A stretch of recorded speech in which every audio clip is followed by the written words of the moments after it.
residents will be able to visit FEMA Disaster Recovery Centers.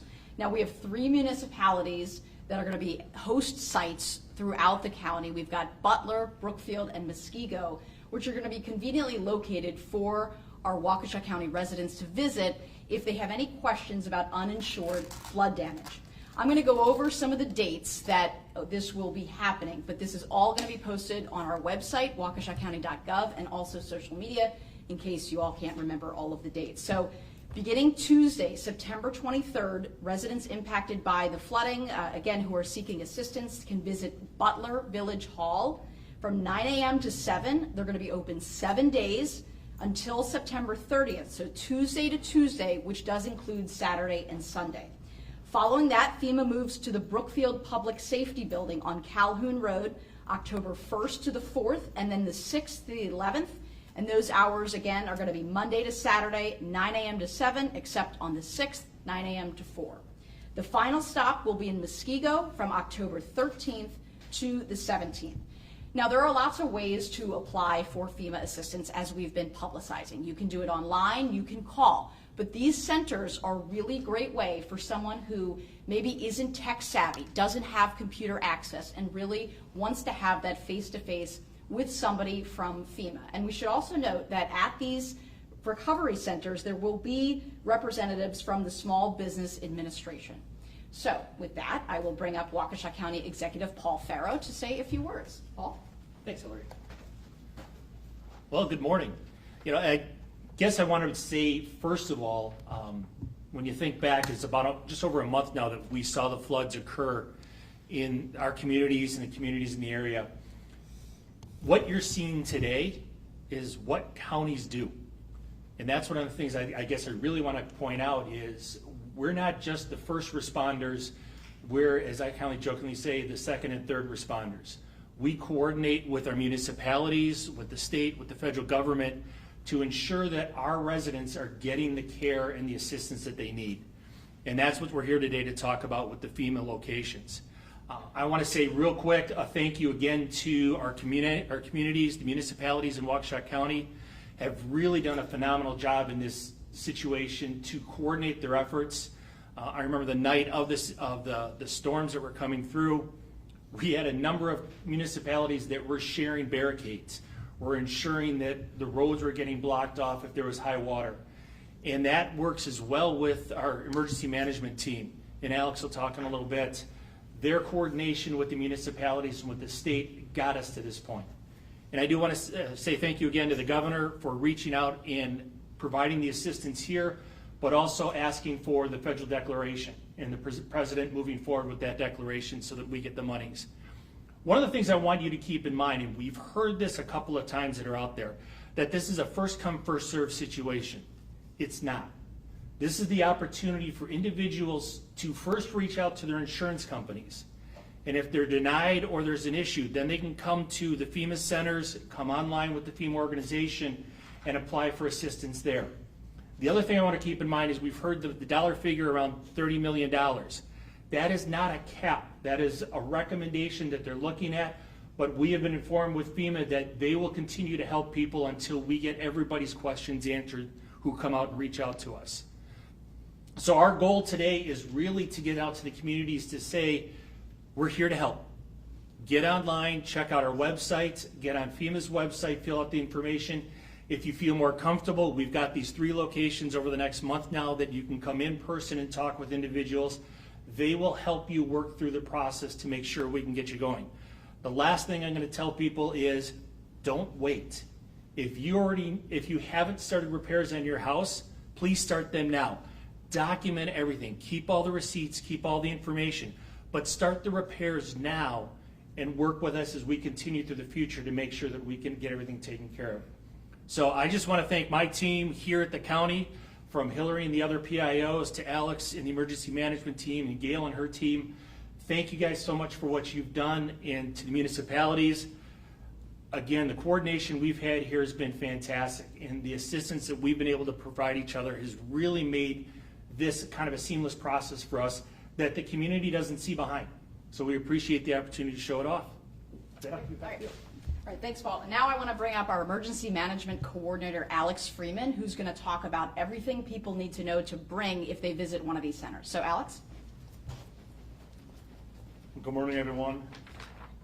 So for those who have trouble applying online at disasterassistance.gov or by phone at 1-800-621-3362, these disaster recovery centers, or DRCs, are going to be a great resource where they can go to get face-to-face assistance with their applications. To make sure that they get the most out of their visit, we recommend bringing essential information with you. Well, that includes things like your contact information, including your email address, your address at the time of the disaster, and your current address if it's different, your social security number and household income information, a list of your damages and losses, banking information like your account and routing number, that's for setting up direct deposit, and insurance information. So when residents visit the DRC with this information, this is just to get your application started. So this is the essential info to get your application started.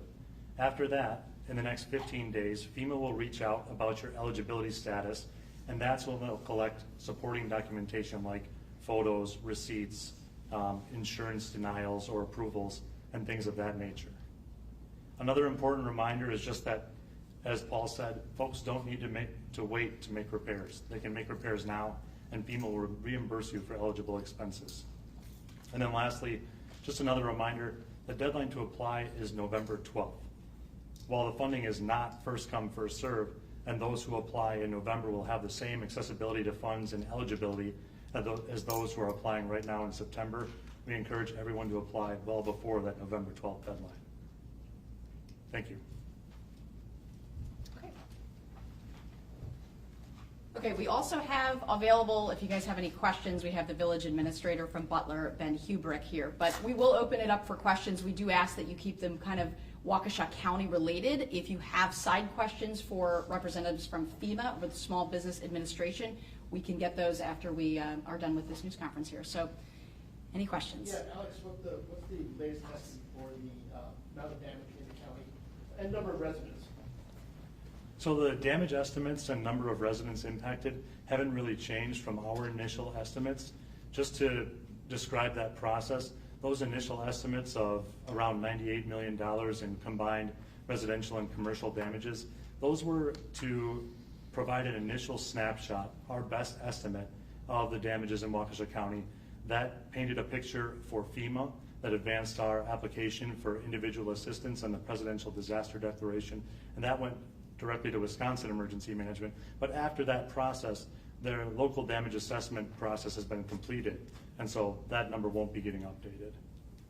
Do you have an update on what the status is of the public assistance PDA and then the process, once it's strictly in the hands of FEMA and then the administration?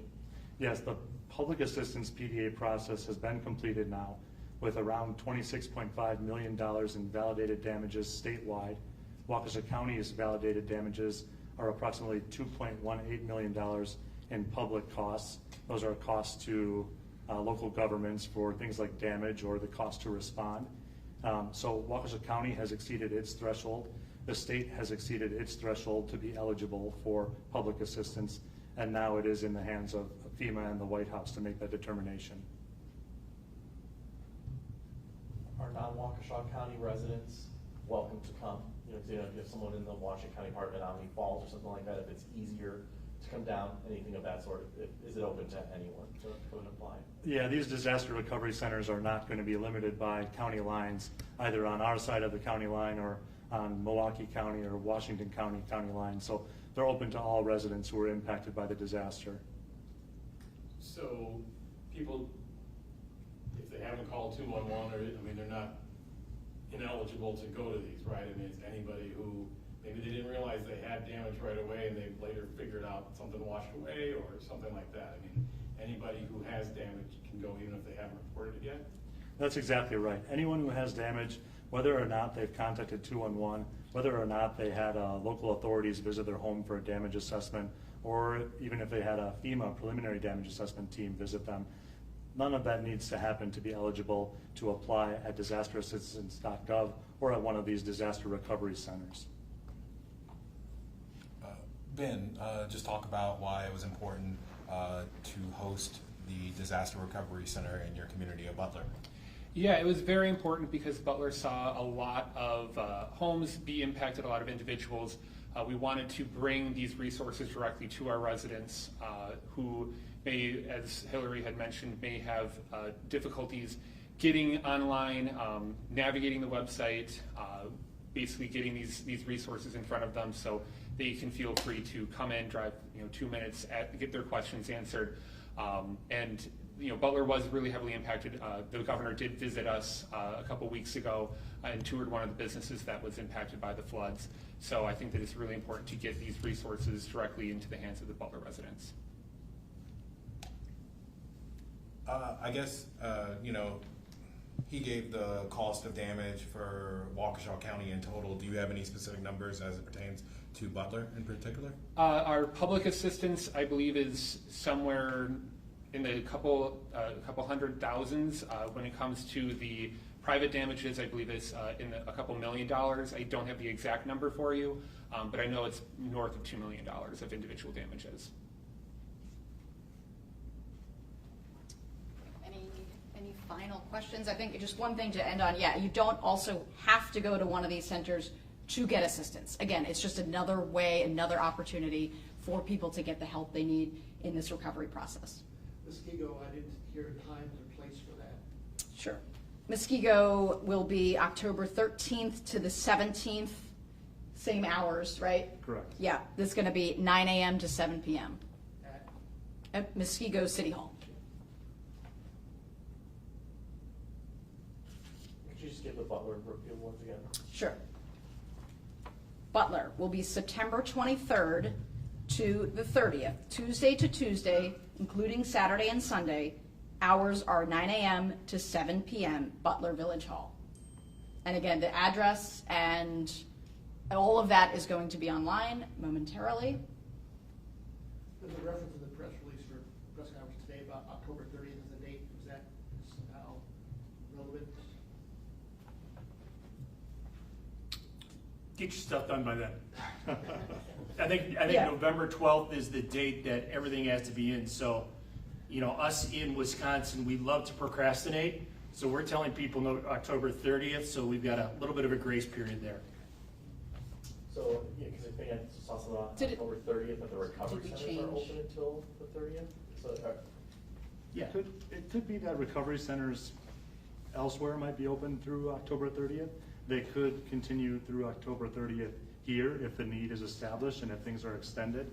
But right now, they're just planned to go, as Hillary said, To the 17th. till Yeah. the 17th for Muskego. There was a lot of logistical planning that has been happening over the last 24 hours, a few dates. So we're going to get you the latest updated dates as soon as we can.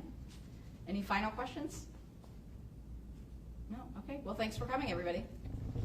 Thank you.